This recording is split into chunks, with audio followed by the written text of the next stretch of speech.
Olá, meus irmãos, tudo bem com vocês? Comigo tá tudo bem. Se você não me conhece, eu sou o pastor Rafael Viana e eu quero dizer algo para você hoje muito sério. É verdade, você irá morrer. Não só você, como eu também vou morrer. Eu quero te contar uma experiência que eu tive há algum tempo. Já faz tempo isso, mas eu estava lendo uma passagem que eu vou ler com vocês e eu vou te contar essa experiência. Eu tinha saído com uma motocicleta 125 cilindradas com um amigo meu. Nós fomos comprar alguns livros, alguns CDs e na volta nós estávamos em São Paulo, numa marginal, a mais de 100 km por hora. Tinha um caminhão na minha frente, a marginal é espaçosa, tinha um caminhão na segunda faixa da esquerda e eu dirigindo eu pensei, eu pilotando eu pensei, eu vou acelerar ainda mais um pouco, vou ultrapassar este caminhão e eu vou seguir a vida, E eu comecei a fazer isso. Esse era um caminhão longo, tem aquelas placas de sinalização, caminhão longo, 30 metros de comprimento. Era um caminhão que transportava lenhas, madeira. E no meio do caminhão, eu senti um gosto de sangue na boca, subiu um calafrio, eu fiquei com muito medo, um temor se apoderou de mim. E foi tão forte isso, aquele gosto de sangue, aquele frio que me subiu, que eu fiquei com tanto medo que eu desacelerei a moto. E na hora que eu fiz isso, um tronco da árvore, da lenha, caiu na minha frente, um tronco com uns 3 metros mais ou menos. Ele caiu e começou a pingar na minha frente. O meu amigo que estava na garupa da moto me abraçou bem forte, ele gritou: "Rafa, nós vamos morrer", ele gritou, e eu fechei o olho, freando, e aquele negócio pingando na nossa frente. Quando abri o olho, ele estava girando de assim no chão, e eu estava a mais de 100 km por hora. Eu ia colidir com aquele tronco, a gente ia cair embaixo daquele caminhão. Seríamos esmagados, nós iríamos morrer.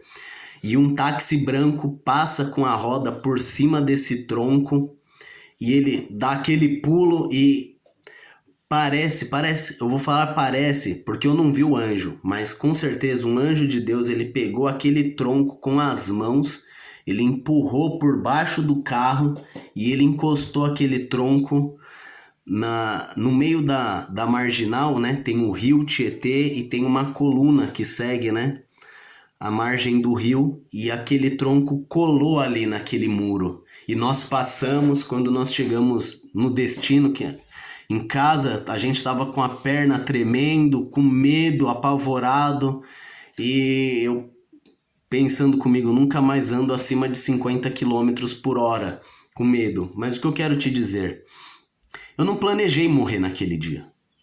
Não passou pela minha mente que eu poderia sofrer um acidente de moto quando eu peguei aquela moto e saí. Eu não pensei que eu poderia morrer.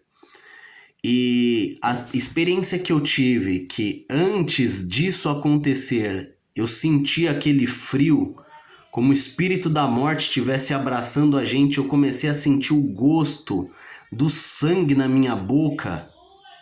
Eu só posso entender uma coisa, que era Deus me mostrando o que iria acontecer se ele não tivesse me livrado. E eu não planejei isso, eu não planejei morrer naquele dia.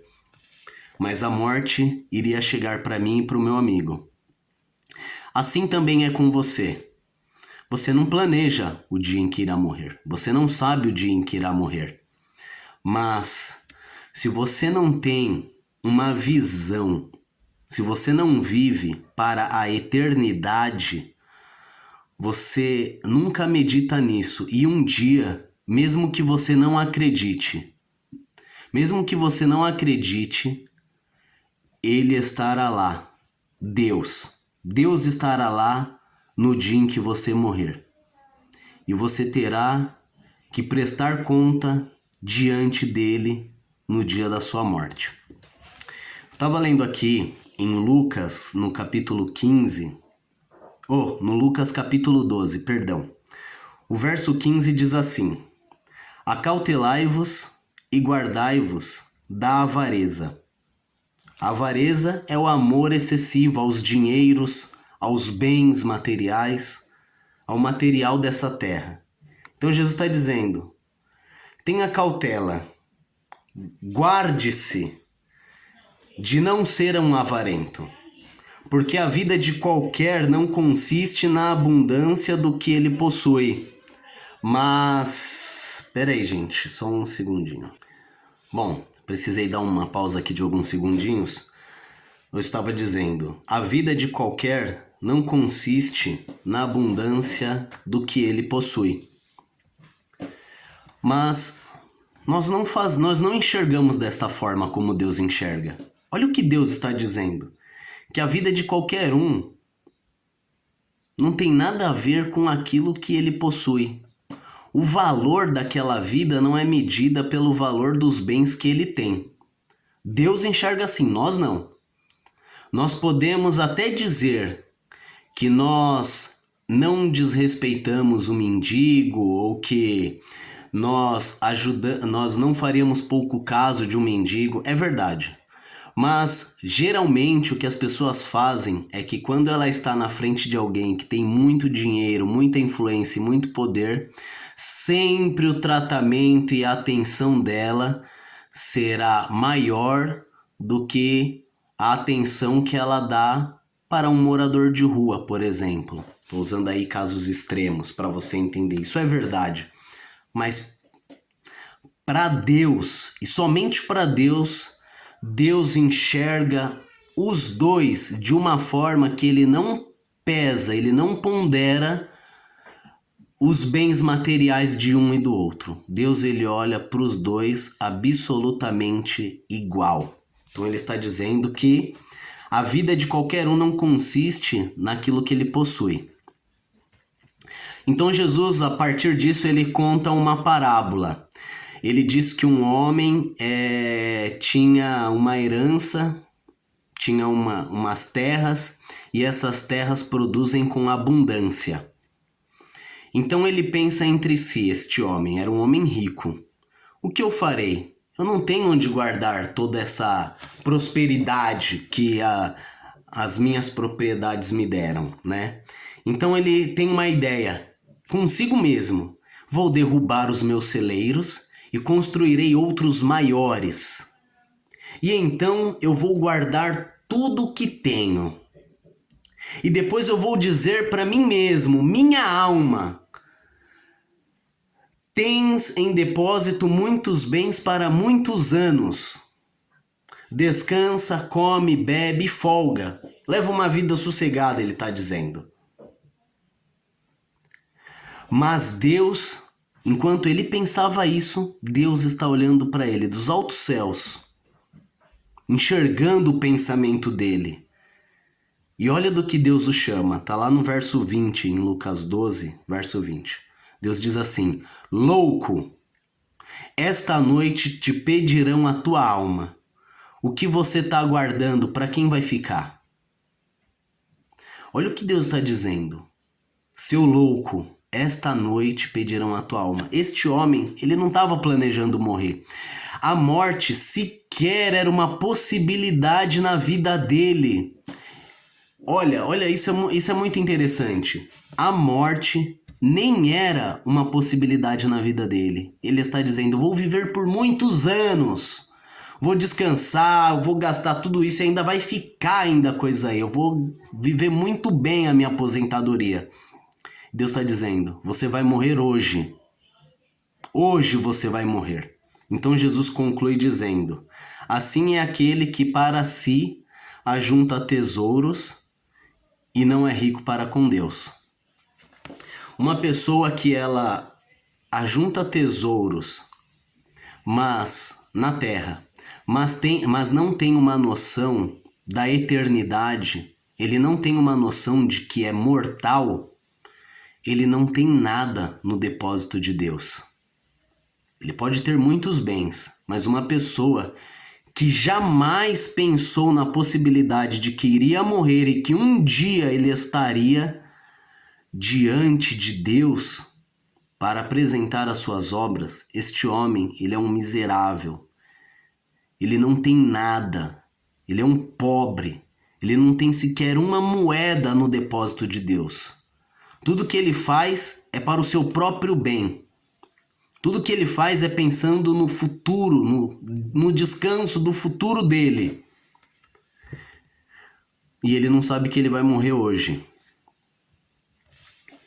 Agora, quando você tem uma visão de que a eternidade é real, quando você tem a visão de que você irá sim se encontrar com Deus, a sua vida deve ser baseada neste dia. É como um estudante.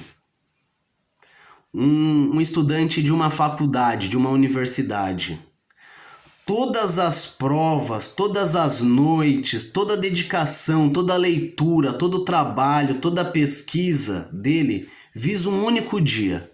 O dia em que ele vai segurar o canudo do diploma na mão. O dia em que ele vai posar para as fotos, vai colocar um anel de graduado no dedo e ele vai sair com aquele diploma. Toda a trajetória deste universitário é pensando nesse único dia. Da mesma forma, a nossa vida aqui deveria ser, da mesma forma, pensada naquele único dia. Quando eu vou me encontrar com Deus? O que eu apresentarei a Ele? Deve ser desta forma, exatamente desta forma.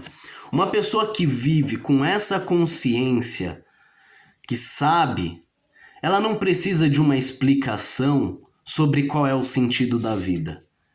Ela sabe que ela tem um propósito. A vida dela não é vazia, não é sem sentido. Ela sabe que um dia ela vai se encontrar com Deus.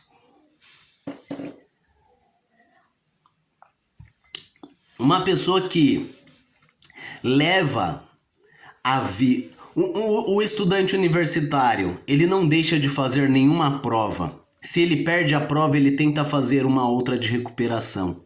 Ele não deixa de entregar os trabalhos, ele não deixa de ler os livros que é necessário, porque ele está avisando aquele dia. E uma pessoa, quando ela vive para se encontrar com Deus, ela guia a sua vida da mesma forma. O casamento está difícil, mas ela não pode se separar. Ela tem filhos para criar. Ela sabe que o casamento é um propósito de Deus. O que ela faz? Eu vou manter, eu vou continuar, eu vou lutar por isso, porque um dia eu vou me encontrar com Deus. Eu vou me dedicar na criação dos meus filhos. A partir do momento que eu tive filhos, os meus filhos são mais prioridade para mim do que o jogo de futebol, do que a saída com os amigos. Não, eles são mais importantes. Eu vou me dedicar à criação deles, porque depois eles vão escolher a vida que eles quiserem seguir. Mas quando eu me apresentar diante de Deus, eu vou mostrar para Deus o que eu fiz e como eu me dediquei. Eu não vou fechar acordos, negócios ilícitos. Eu não vou ser trapaceiro. Porque eu sei que um dia Deus lançará isso na minha face. Um dia eu vou me encontrar com Deus. Eu não vou virar as costas para aquele que me pediu ajuda. Como eu poderia negar a blusa para aquele que está passando frio ou a comida para aquele que está com fome? Como eu vou me apresentar diante de Deus naquele dia se eu fizer isso? Está entendendo a diferença? Aquela pessoa que ela não perdeu o senso da eternidade, que ela consegue enxergar a realidade de fato, todos os atos, todas as decisões, todas as escolhas da sua vida é baseada numa ideia que é verdadeira, de que um dia ela irá morrer e ela irá se encontrar com o seu Criador. E você? O que você tem depositado nos cofres de Deus? O que você tem ajuntado aos pés de Deus? para que naquele grande dia você se apresente. Cuidado, não se apresente de mãos vazias. Se você gostou desse vídeo, eu peço que você compartilhe nos grupos de WhatsApp, no Facebook, onde você puder, com alguns amigos, tá bom? Se inscreva e deixa o seu like. Deus te abençoe e não se esqueça, todos nós iremos morrer. Daqui a 120 anos, ninguém que está vivo hoje estará. Ninguém que está vivo hoje estará vivo daqui a 120 anos. Você vai morrer. Eu irei morrer. A realidade, a verdade da morte irá chegar para nós. Deus te abençoe.